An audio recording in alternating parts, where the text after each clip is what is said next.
এই বাংলাদেশকে বিদ্বেষের দেশে পরিণত করে আমরা সম্প্রতি দেখেছিলাম 2024-এর অক্টোবর নভেম্বর মাসে চিন্ময় মহাপ্রভু এবং চিন্ময় মহাপ্রভুকে গ্রেফতার করা এবং চিন্ময় প্রভুকে গ্রেফতার করার পর কিভাবে বেআইনিভাবে তাকে আটকে রাখা, বিভিন্নভাবে বিনা বিচারে তাকে আটকে রাখার যে চিত্র সামনে এসেছিল, হিন্দু নির্যাতন থেকে শুরু করে সংখ্যালঘু নির্যাতন, লুটপাট, ঘরবাড়ি জ্বালিয়ে দেওয়া, এই সমস্ত চিত্র সামনে এসেছিল। ভারত সেই সময় তীব্র প্রতিবাদ করেছিল।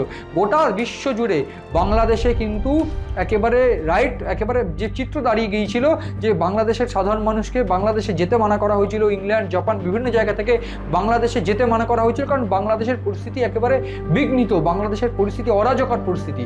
ফলে এই জায়গায় দাঁড়িয়ে যখন বাংলাদেশ রাষ্ট্রসংঘে দাঁড়িয়ে ভারতটা দোষারোপ করছে, তখন বাংলাদেশের এটা মনে রাখা উচিত যে নিজেদের সংখ্যালঘুদের রক্ষা কিভাবে করতে হয়, কিভাবে নিজেদের সংখ্যালঘুদের উপর নির্যাতন তারা চালাচ্ছে।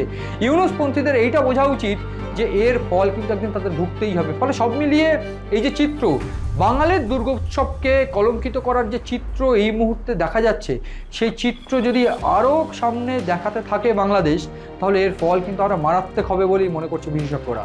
এবং যেখানে 17 কোটি মানুষ, যার 98% বাঙালি, এবং বাঙালিদের উৎসব দুর্গাপুজো, সেই দুর্গাপুজোর দুর্গামূর্তি ভাঙচুর আমরা একেবারে পুজোর কয়েকদিন আগেই দেখেছিলাম। 16 সেপ্টেম্বর বিভিন্ন জায়গায় মূর্তি ভাঙচুরের অভিযোগ উঠে এসেছিল। বর্তমানে সেই মূর্তি ভাঙচুরের অভিযোগ কুষ্টিয়া, যশোর সহ বিভিন্ন জায়গা, রংপুর, কুমিল্লা, এই সমস্ত জায়গা থেকে আসছে এবং বারবার করে সেখানে বলা হচ্ছে পুজো হতে দেওয়া যাবে না।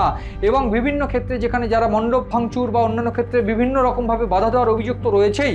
এবং সেই বাংলাদেশ, সেই বিদ্বেষের বাংলাদেশে শেখ হাসিনাকে তাড়িয়ে দিয়ে বা শেখ হাসিনাকে উৎখাত করে দিয়ে যে জঙ্গিরাজ বাংলাদেশে চলছে, সেই জঙ্গিরাজ কবে শেষ হবে তা নিয়ে কিন্তু ইতিমধ্যে প্রশ্ন উঠতে শুরু করেছে। এবং সব কিছুর শেষে বাংলাদেশের ক্ষমতা ধরে রাখতে মোহাম্মদ ইউনূস ভারতকে দোষারোপ করছে। ভারতের সংখ্যালঘু যারা, তারা যেমন সেফ আছে, কোনোভাবে তাদের সেই বাংলাদেশের সংখ্যালঘু অর্থাৎ হিন্দুদের সেফ হতে না পেরে বাংলাদেশ এই সংখ্যালঘুদের উপর নির্যাতন করে ভারতের সঙ্গে শত্রুতা বাড়ানোর চেষ্টা করছে। আর তাতেই মনে করছে ইউনূস নিজের গদি ধরে রাখতে পারবে।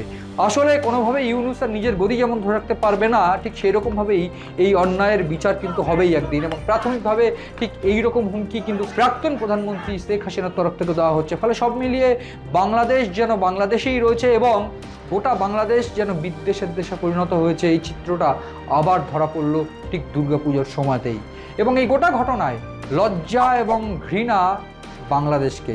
সব মিলিয়ে বাংলাদেশ কি কোনোভাবে আর নিজের ফর্মে বা কোনোভাবে বাঙালির জন্য সুরক্ষিত জায়গা, সেই আসন কি পেতে পারে বা পাবে, সেদিকে নজর রয়েছে আমাদের। নজর রাখুন আপনারাও সিএন ডিজিটালের পাতা।